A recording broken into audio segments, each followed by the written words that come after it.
अस्सलाम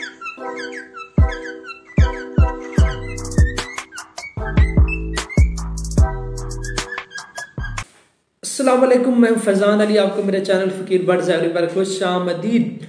उम्मीद करता हूँ कि आप सब ठीक ठाक होंगे और आपके परिंदे भी हेल्दी एक्टिव होंगे और बम्पर चप्पड़ फाड़ ब्रीड कर रहे होंगे। अच्छा, आज का हमारा वीडियो का जो टॉपिक है बड़ा सिंपल सा है। मैं अक्सर इस पर बात करता रहता हूँ, बोलता रहता हूँ कि यार ये खिलाओ ये खिलाओ। आज मैं आपको इस पर एक छोटी सी डिटेल वीडियो बनाने जा रहा हूँ। पता नहीं कितने मिनट की होगी, खैर अभी चलो शुरू करते हैं अपनी डिस्कशन। जितने मिनट भी आप यहाँ वेस्ट करेंगे वो वेस्ट नहीं होंगे, वो आपके फ़ायदे के लिए ही होंगे, ठीक है। बाद में आप सोचोगे यार एक भाई ने फलां जगह पर बैठ के काली शर्ट पहनकर ये बात की थी फ़कीर बर्ड्स एवरी वाले में और इसका मुझे अब ये फ़ायदा हुआ है, ठीक है।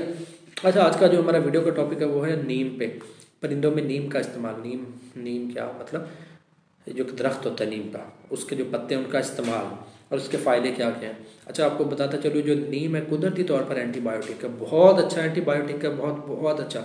आपको याद होगा, शहर में रहने वाले लोगों को तो इतना शायद ना आइडिया हो, लेकिन देहात वालों को बड़ा अच्छे से आइडिया होता है। उनके यहाँ इस तरह के टोटके चलते रहते हैं और ज़ाहिर है ये टोटके बड़े अच्छे होते हैं। अच्छा, मुझे याद है जब हम बचपन में होते थे ना, क्योंकि मैं बेसिकली देहात से ही हूँ, देहात में ही रहता हूँ। तो जब मैं बचपन में था ना, तो हमारे यहाँ ना अक्सर बचपन में सबको निकलते होंगे थोड़े फिंसियाँ, दाने छोटे छोटे फिंसियाँ से निकल आती थी, रेशे वाले। तो होता क्या था कि हमें कड़वी चीज़ें यानी कि नीम का इस्तेमाल कराया जाता था। कड़वी होती थी तो घर वाले क्या करते थे, नीम बॉयल करके वो हमें पिलाते थे। इतनी कड़वी होती थी, कसम से पी नहीं जाती थी, लेकिन उसका फ़ायदा क्या होता था, एक दो दिन जब हमें पिलाते थे, तीसरे चौथे दिन वो हमारे फोड़े फिंसियाँ सब ख़त्म हो जाते थे। बेसिकली वो अंदर जाके करती क्या थी, उसका फंक्शन क्या था, वो जाके फोड़े फिंसियाँ बनते क्यों थे, जो खून के अंदर गंदगी होती थी, वो गर्मी होती थी, ठीक है, हमारे खून में गंदगी गर्मी, उसकी वजह से वो स्किन पर बन जाते थे फोड़े फिंसियाँ। वो अंदर जाके करती क्या थी, एक तो वो ठंडी होती है, अंदर जाती थी वो, पहले तो अंदर से सारा कुछ ठंडा करती थी, और दूसरे नंबर पे वो कड़वी होती है और खून की सफाई करती है। वो अंदर से खून को साफ कर देती थी, बिल्कुल खून के अंदर जितने भी बैक्टीरिया, फासल मादे, जितना भी गंदगी थी उस सब को ख़त्म कर देती थी। उससे क्या होता था, फोड़े फिंसियाँ सारा कुछ ख़त्म हो जाता था। तो इसी तरह से इसका जो सेम फंक्शन है परिंदों के अंदर भी यही है, खून की सफाई करती है, परिंदों के अंदर जो बीमारियां वगैरह छोटी मोटी आ जाती हैं उनको ख़त्म करती है। कुदरती तौर पर जैसे हमारी एंटीबायोटिक्स मेडिसिन का जो फंक्शन होता है, सेम इसका भी यही फंक्शन है। अब आपने इसको परिंदों में यूज़ कैसे कराना है, आपको इसका यूज़ बताता हूँ। सिंपल सा यूज़ है, कोई इतना रॉकेट साइंस नहीं है। अगर तो आपके पास पैरट्स हैं, पैरट्स को तो आप सिंपल इसकी टहनियाँ तोड़ें डाल दें, वो सबसे ज़्यादा इसके लिए फ़ायदेमंद साबित होंगी, ठीक है। वो खा लेंगे इसको, कड़वी होती है, भले कड़वी होती है, वो फिक्र नहीं करते। मेरे पैरट्स से मैं ऐसे डालता हूँ, 5 मिनट बाद आके देखता हूँ ऐसे एक एक पत्ता बिखरा पड़ा होता है, खाया हुआ होता है उन्होंने, हर चीज़ खा जाते हैं उसकी। इवन के बारीक बारीक टहनियाँ भी उसको चूस लेते हैं, उनका भी वो ना धागे से बना देते हैं, रेशे बना देते हैं उसको तोड़ तोड़ के, ठीक है। तो बड़े शौक से खाते हैं। अगर हाँ, ये कि आपने इनको लगाना है, ये नहीं कि आपने पहली बार डाला है, आपका परिंदा नहीं खा रहा, आप कहें ये तो जी कड़वी होती है, मेरा तो परिंदा खा ही नहीं रहा, ऐसे तो नहीं होगा ना, ठीक है। अगर आपने कभी उसको खिलाई नहीं तो उसको क्या पता ये खाने की चीज़ है। तो आपने उसको, जैसे हम सॉफ्ट फूड पर परिंदे को लाने के लिए रात भर भूखा रखते हैं, सुबह उसको सॉफ्ट फूड देते हैं या उसकी पसंदीदा चीज़ों में मिक्स करके देते हैं, तो इसी तरह अगर वो धनिया पुदीना खाता है तो उसके अंदर नीम के पत्ते भी रख दो कुछ, वो उनको मुँह मारेगा, ऑटोमेटिक लग जाएगा खाना, ठीक है। जो समझदार फैंसियर है उन्हें पता है इसको कैसे खिलाना है।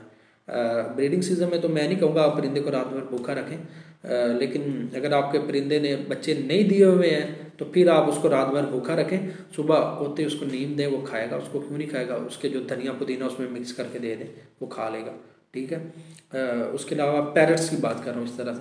हाँ, अगर आपने पैरट्स नहीं रखे हुए या आपके पैरट्स फिर भी नहीं खा रहा उसको नीम को, तो फिर उसको खिलाने का तरीकाकार क्या है, आपने नीम के पत्ते लेने हैं, या पैरट्स नहीं खा रहा या आपने डव, फिंच या कोई और बर्ड रखा हुआ है पैरट्स के अलावा, ठीक है, कोई और बर्ड है, तो आपने क्या करना है, धनिया उसके पत्ते लेने, सिंपल पत्ते तोड़ लेने, उनको वॉश कर लें अच्छे से। एक हफ्ता तकरीबन आपने, एक हफ्ता 8 दिन 10 दिन जो है ना उनको रखना है अलग से, कहीं किसी कमरे में छाँव में रख दें, धूप में नहीं रखना। धूप में तो सारा उसका जो अंदर के जो फ़ायदे हैं, जितने भी उसके बेनिफिट्स हैं वो तो ज़ाया हो जाएंगे। छाँव में उसको ड्राई करना है आपने। जब आपने देखा कि ड्राई होगी, पत्ता हाथ से ऐसे मैच करने पर भी पुर रहा है, तो आपने क्या करना है, उसको उठाना है, उसके पत्ते जो है ना उसकी टहनियों से अलग कर लेने। उसकी टहनियाँ नहीं आपने लेनी, बारीक टहनियों से भी पत्तों को अलग कर लेना है। पत्तों को अलग करके आपने उसको ग्राइंडर में डाल के ग्राइंड करके उसका पाउडर बना लें।